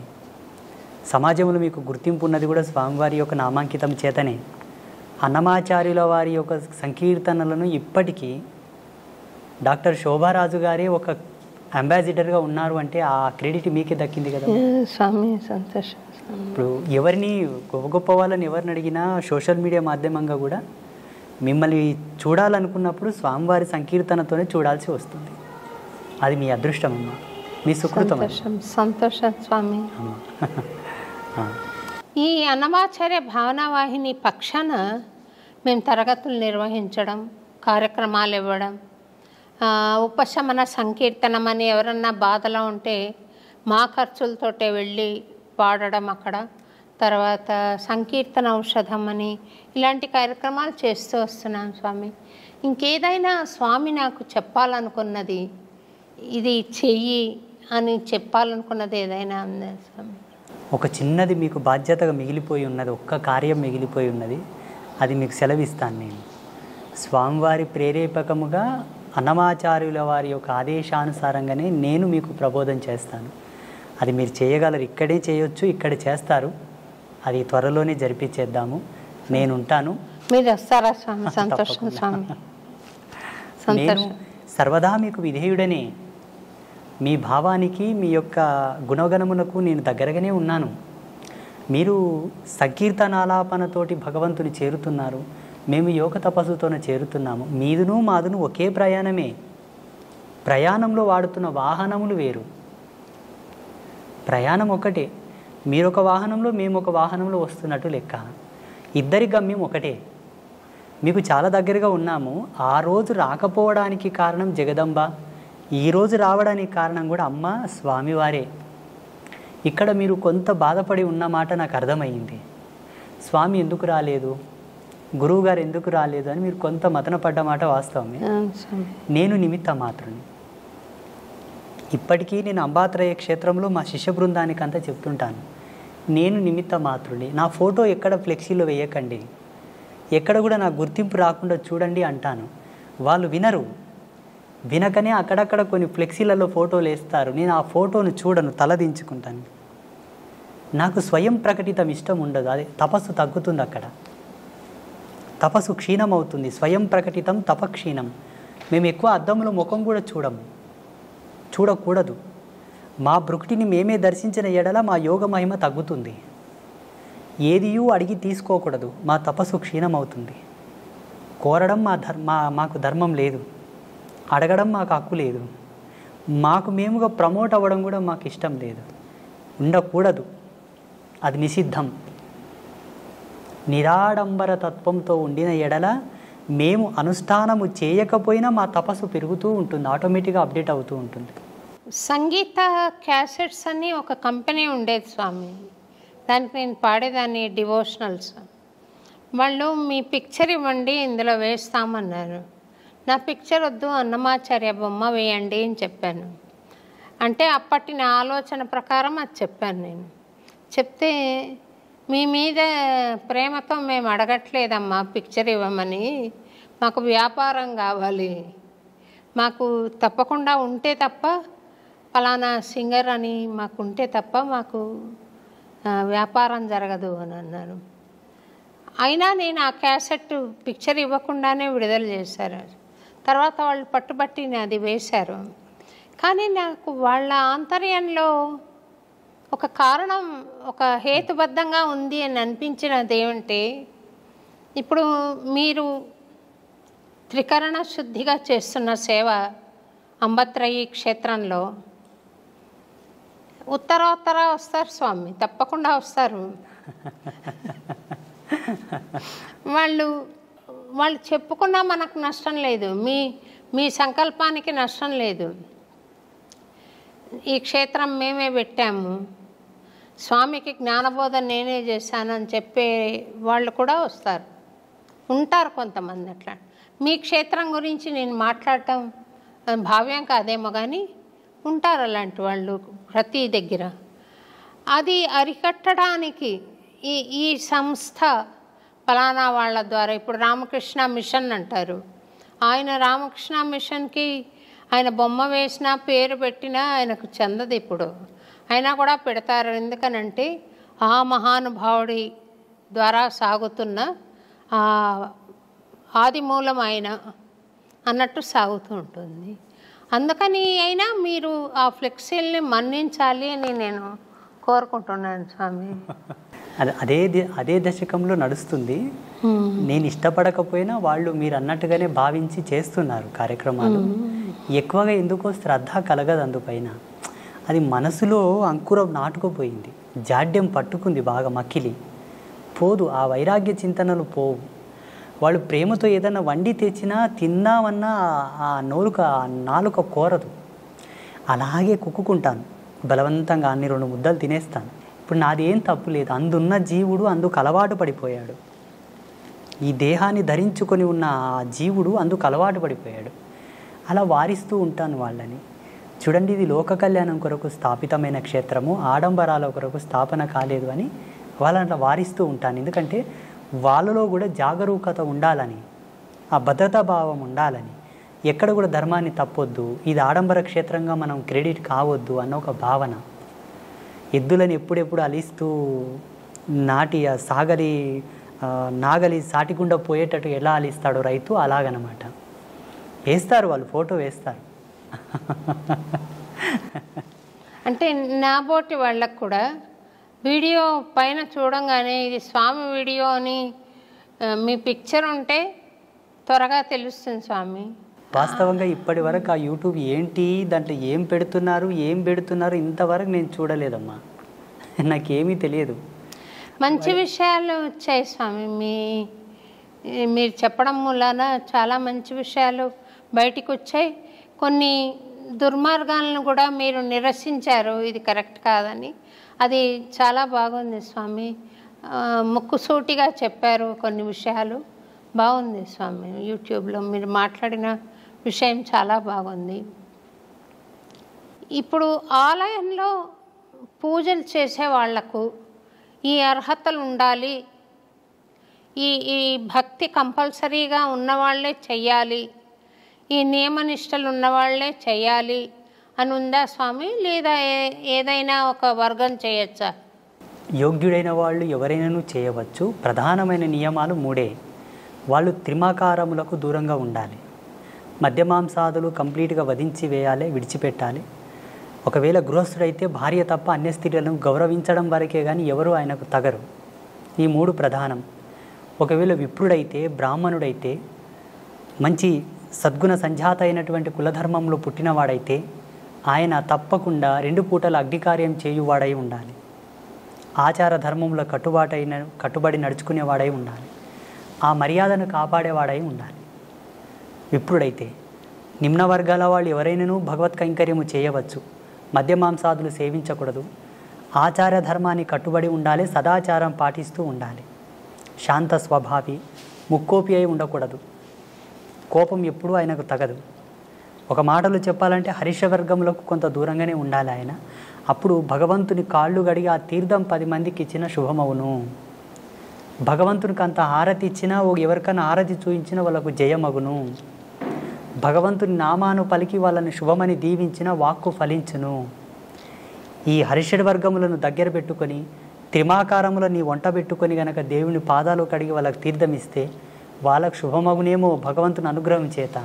నీవు కొంత ఇబ్బంది పాలవుట తథ్యం. అర్చకుడు ఎవరు ఎప్పుడే కానీ అలా ఉండకూడదు. వాస్తవంగా శాస్త్ర ప్రమాణంగా ధర్మసింధువు ప్రకారంగా యజ్ఞోపవీత ధారణ కంపల్సరీ. సాంప్రదాయకమైన తిలకధారణ కంపల్సరీ, ఆచార ధర్మంతో కూడుకున్న వస్త్రధారణ కంపల్సరీ. ఈ ఉంటే తప్ప భగవత్ కైంకర్యం చేయడానికి అర్హుడు కాడు. మీరు భగవత్ కైంకర్యం చేస్తున్నారు కదా స్వామి, మీరు యజ్ఞోపవీత ధారణ చేశారా మరి? ఉన్నది. సన్యాసులకు 3 సూత్రములతో కూడుకున్న యజ్ఞోపవీతం ఉంటుంది కాబట్టి 3 సూత్రములతో ఉన్న యజ్ఞోపవీతం. మేము బ్రహ్మచర్యములు అంటే సన్యాసంలో ఉన్నాం కాబట్టి 3 సూత్రములు మాకుంటాయి. పెళ్ళి కాని వాళ్ళు 6 సూత్రములు, పెళ్ళైన వాళ్ళు 9 సూత్రములు ధరించుట మనకు సాంప్రదాయకంగా వస్తున్నటువంటి పరంపర. ఆ సంప్రదాయాన్ని అనుసరించి మాకు 2010వ సంవత్సరంలోనే జరిగింది. 2010వ సంవత్సరం, ఇప్పటికీ 14 సంవత్సరాలు అయింది. నేను శ్రీమాత యొక్క చరణములను పట్టుకున్న తర్వాత నా జ్ఞానం ఇష్టపడి నాతో వచ్చి జ్ఞానోపదేశం స్వీకరించి, ఉపదేశ సంస్కారం స్వీకరించి, నీ జ్ఞానం నీ తపస్సును మాకును ప్రబోధం చేయి నాయనా అని అడిగిన వాళ్ళందరికీ కూడా సంస్కారబద్ధంగా వాళ్ళకు యజ్ఞోపవీత ధారణ చేయించి వారికి తగు పద్ధతులతో శుద్ధిని గావించిన తర్వాతనే మంత్రదీక్ష, మాలధారణ, దీక్షా ప్రధాన సంస్కారం చేసి ఉన్నాను. చాలామందికి నేను యజ్ఞోపవీతం వేశాను, వ్యసనాల నుంచి దూరం తీసుకొచ్చాను, భగవంతునికి దగ్గర చేశాను, శాస్త్రానికి, ధర్మానికి, సిద్ధాంతానికి పాత్రులను చేశాను చాలామందిని. నా సంకల్పం అదే. అంటే ఏ వర్గమైనా మీరు స్వీకరించి చేశారా స్వామి? 100కు 99% మంది ఇప్పటి వరకు జగదంబ యొక్క మంత్రదీక్షను పొందిన వాళ్ళందరూ కూడా బడుగు బలహీన వర్గాల వాళ్ళే, సబ్బండ వర్ణాల వాళ్ళే. ఆ 90% వదలగా మిగిలిన 10% మంది బ్రాహ్మణులు కూడా ఉన్నారు మా భక్తులు. సద్బ్రాహ్మణులు విశిష్ట పరంపరానుగతంగా ఉండేవాళ్ళు కూడా వచ్చి, అయ్యా మీరు చెబుతున్న మాట ఈశ్వర ప్రమాణంగా ఉన్నది, మాకు పూర్వపు గురువులు ఉన్నప్పటికీ మీ చేత ఏదో పొందదలిచాము, ఏదని అనుగ్రహించండి అన్నారు. ఇచ్చాను. ఏదో 2 బీజమంత్రాలు, 2 శ్లోకములు, ఒక పారాయణము, ఏదో మీరు ఇప్పించండి, ఒక 41 రోజు చేసుకున్న మా జన్మ పావనమగును అని అడిగిన వాళ్ళు ఉన్నారు. అమ్మగా నేను ఇచ్చాను, వాగ్దేవతగా ఇచ్చాను, నేనుగా ఇవ్వలే. ఆ వాణి సరస్వతి యొక్క ప్రతిరూపకంగా నేను వాళ్ళకు మంత్రదీక్షలు ఇచ్చాను. ధనము కోరిన వారికి లక్ష్మీ రూపకంగా అనుగ్రహించాను. శక్తి సంపత్తి, రాజకీయ శక్తి కోరిన వారికి కాళీ రూపంలో అనుగ్రహించాను. ఎవరు ఏమి కోరదలిస్తే ఆ విధంగా నేను అనుగ్రహించాను. అమ్మగా ఇచ్చాను, నేనుగా ఇవ్వలేదు. అమ్మగా నాకు కూడా ఆశీర్వాదమేమండి స్వామి. మీకు 3 అమ్మల యొక్క కృపను ప్రసాదిస్తాము, దాంట్లో ఏ సందేహము లేదు. త్రిమాతల యొక్క కృపను మీకు ప్రసాదిస్తాము. మీరు ఒక మాట ఇవ్వాలి నాకు. చెప్పండి స్వామి. ఈ వీడియో మాధ్యమంగా ఆ 3 అమ్మలుగానే నేను అడుగుతున్నాను. మీకున్నటువంటి గానామృతము చేత మేము వాగ్గేయకారకులు ఎవరైతే పాటలు పాడే వాళ్ళను శాస్త్ర పరిభాషలో ఒక మాట అంటాం, మేము గంధర్వ శిఖామణులు అంటాము. ఆ అంశతో పుడతారు వాళ్ళు. మీరు అదే అంశతో జన్మించారు కాబట్టి ఈశ్వర ప్రీతి పొందుటకు వాళ్ళు తొందరగా ఆ పాత్రత పొందిన వారయ్యే పుడతారు. పాడేవాళ్ళందరూ కూడా అవధానులు, పండితులు, గాయకులు, నాట్యకారులందరూ కూడా భగవత్ కళలతో పుడతారు, సారస్వత కళలతో పుడతారు. కాబట్టి భగవంతునికి దగ్గరగా ఉంటారు వాళ్ళు, చాలా దగ్గరగా. మిగతా వారందరూ కొన్ని ఆమడల దూరం ఉంటే వాళ్ళు చాలా దగ్గరగా పుడతారు. అలా టచ్ అయిపోవడమే ఉంటుంది. అలా అయితేనే ఆ అంశతో పుడతారు. ఆ గొంతులో ఆ గానం అనేది ఆలాపన అవుతుంది. అంతటి సారస్వత సామ్రాజ్యంతో జన్మించినప్పటికీ కూడా కొంతమంది ట్రెండులో పడిపోయి, సోకాళ్ళు మాయలో పడి, బొట్టు పెట్టుకోకుండా కాళ్ళకు చెప్పులు వేసుకొని రకరకాలుగా భగవంతుని పాటలు పాడుతున్నారు చూసారా, అది కొంత నిషిద్ధం. నీవు నార్మల్ సాంగ్స్ పాడేటప్పుడు ఎలాగైనా పాడు, భగవంతుని గానము మీరు ఆలాపించేటప్పుడు కొంత సాంప్రదాయికత, ఆ విలువను కాపాడాలంతే. అక్కడ స్వామివారి యొక్క లీలను మనం పాడుతుంటాము, గొప్పతనాన్ని చెబుతుంటాము. కాబట్టి ఎవరైతే ఈ యొక్క గానము యొక్క మర్యాదలను కాపాడుతూ ఆ సారస్వత కళలను ఆలాపిస్తుంటారో వాళ్ళు భగవంతునికి ఐక్యం అవడం తథ్యం. అయిన వాళ్ళు చాలామంది ఉన్నారు. త్యాగరాజ మహాస్వామి, కాళిదాసు, అన్నమాచార్యుల వారు, తుకారం కానీ వీళ్ళందరూ కూడా పాటల చేతనే భగవంతుని పిలిచారు. పాట చేతనే భగవంతుని పిలిపించి గోరుముద్దలు పెట్టించారు. పాటకెంత ప్రతిభ ఉన్నది, ఎంత పవర్ ఉన్నదో చూడండి. మేము ఆధ్యాత్మిక వారసత్వంలో ఒక మాట చెప్పుకుంటాం స్వామీజీలం, మంత్రములు కోటు సంధించినను రాని భగవంతుడు ఒక్క పాట చేత వచ్చునట. పాటకంత మాధుర్యం ఉంది, అంత పారవశ్యం ఉన్నది. మంత్రానికి రూఢీ ఛందస్సు ఉంటుంది. ఆ ఛందస్సును అనుసరించే భగవంతుని ఆకర్షించగలదు. పాటకు రూఢీ ఛందస్సు లేదు, ఎక్స్ప్రెస్ వే.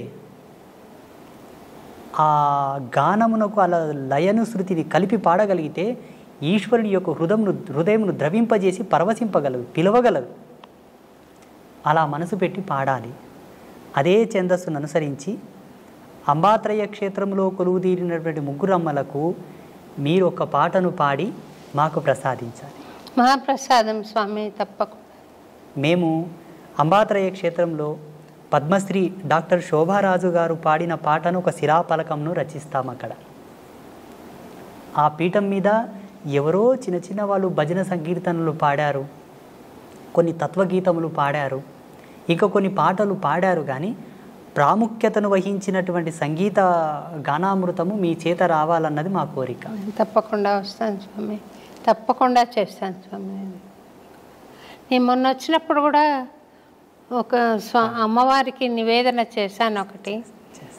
చాలా అద్భుతంగా ఆ రోజు మీరు పాడుతుంటే మేము ఎక్కడనో కనెక్ట్ అయిపోయాము ఆ పాటకు.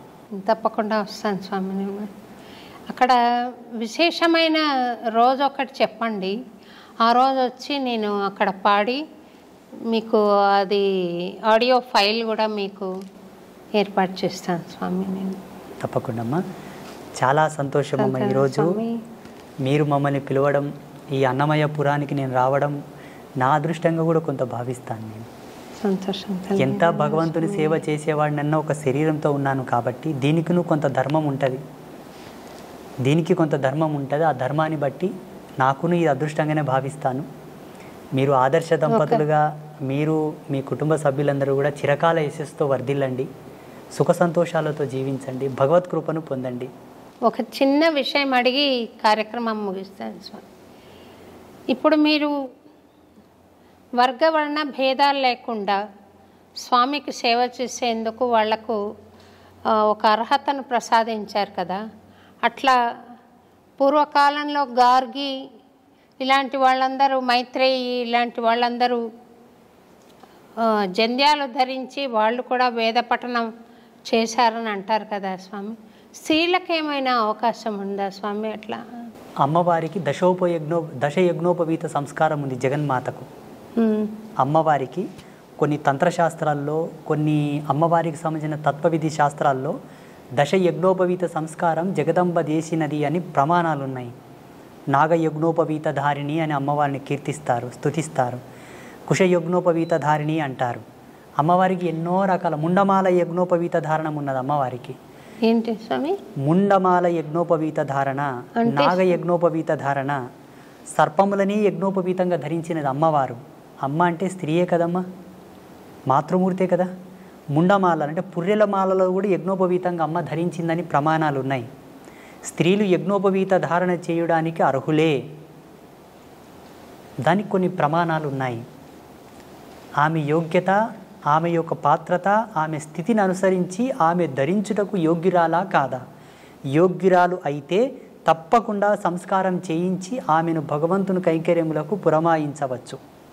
కొన్ని పద్ధతులు ఉన్నాయి దాంట్లో, కొన్ని పద్ధతులు, కొన్ని ధర్మసూత్రాలను అనుసరించి ధరించవలసి ఉంటుంది. ఉదాహరణకు డాక్టర్ పద్మశ్రీ శోభారాజు గారికి మాత్రమే ఆ బిరుదు దక్కింది. వారి గొప్పతనాన్ని అనుసరించి ఆ బిరుదు దక్కింది. కేంద్ర ప్రభుత్వం ఆ బిరుదును వారికి ప్రదానం చేసింది. చాలామంది పాటలు పాడేవాళ్ళు ఉన్నారు, భగవంతుని కీర్తనలు పాడేవాళ్ళు ఉన్నారు, అందరికీ ఆ ప్రతిష్ట రాలేదు. అందరిలో మిమ్మల్ని గొప్పవారిగా గుర్తించి అది ఇచ్చారు మీకు ప్రదానం. అలాగే యజ్ఞోపవీత సంస్కారం కూడా అర్హత కలిగిన వాళ్లకు చేయవచ్చు, మహిళలు కూడా చేసుకోవచ్చు. మీరు చెప్పినటువంటి గార్గి కానివ్వండి, మైత్రేయి కానివ్వండి, వీళ్ళందరూ కూడా అట్టి ప్రమాణాన్ని అనుసరించే ధరించి వేదాంత సంభాషణ చేశారు. సంతోషం స్వామి. మీరు మహబూబ్ నగర్లో చాలా దూరం నుండి 4 గంటలు ప్రయాణం చేసి పాలు మటుకు తీసుకుని ఇంత దూరం వచ్చారు. మిమ్మల్ని ఉపవాసంలో పెట్టి ఇంతసేపు మాట్లాడించినందుకు క్షమించమని చెప్పి కోరుతూ, ఎన్నో అద్భుతమైన విషయాలు తెలియజేసినందుకు మీకు అన్నమాచార్య భావనావాహిని పక్షాన, అలాగే ఐ డ్రీమ్స్ వాళ్ళ తరఫున మీకు అనేక కృతజ్ఞతలు తెలుపుకుంటూ, మా పట్ల ఎప్పుడూ దయ కలిగి ఉండండి, మమ్మల్ని ఆశీర్వదిస్తూనే ఉండండి, వీలున్నప్పుడల్లా ఈ ప్రాంతానికి దయచేయండి అని చెప్పి అంబత్రయి క్షేత్రంలో కూడా సేవ చేసుకునే భాగ్యం కలిగించండి తప్పకుండా అని కోరుతూ నేను సెలవు తీసుకుంటాను. శ్రీమాత్రే నమః. శుభం భవతు. స్వామి, మీరు వరం ఇస్తామన్నారు దయతో. నేను అడగాలనుకున్న కోరిక ఏంటంటే, మీరు దయచేసి ఒక చిన్న పాట ఏదైనా స్వామికి నివేదన చేయండి. మాకు సన్యాస పరంపరలో ఒక నియమం ఉంటుంది,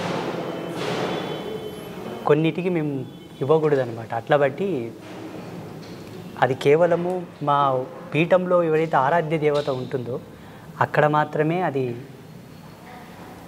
అమ్మవారిని భావన చేసి పాడండి స్వామి. సర్వదా ఆమె నా భావనలోనే ఉంటుంది, అట్లేం లేదు. కాకపోతే కొంత నియమం అది అంతే. పాడకూడదని కాదు, పాడరాదని కాదు, కానీ అమ్మ యొక్క ఆదేశం అనుకోండి. అక్కడ కొంచెం దయచేసి ఈ విషయంలో మీరేం తప్పు అని ఒక చిన్నదనండి స్వామి. ఇది అంబత్రయ క్షేత్రమే అనుకోండి స్వామి. తప్పకుండా అమ్మనే ఇక్కడ నాకు కనిపించింది. అదే ఆర్తితో అమ్మకు ఒక చిన్న పాట అనండి స్వామి. అదే దీక్షను మళ్ళీ ఇంకా మీరు విరమించవద్దు, ఒక చిన్న పల్లవి ఒకటేనండి. ఆ ఆర్తిని నా పాటగా మీరు ఒకసారి మీరే చెప్పండి ప్రేక్షకులకు. మీరు ఒక చిన్న మాట మీరు చెప్పండి.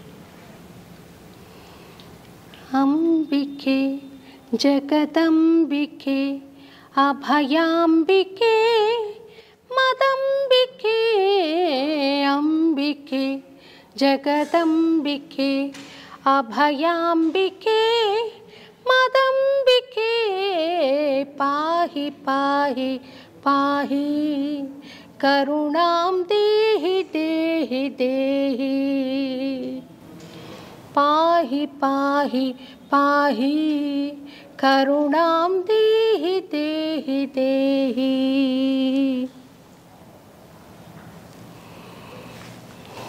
మా గాత్రమే మీరు తీసుకున్నట్టుగా, మీ గాత్రమే భగవంతుడిచ్చినట్టుగా ఇది భావన.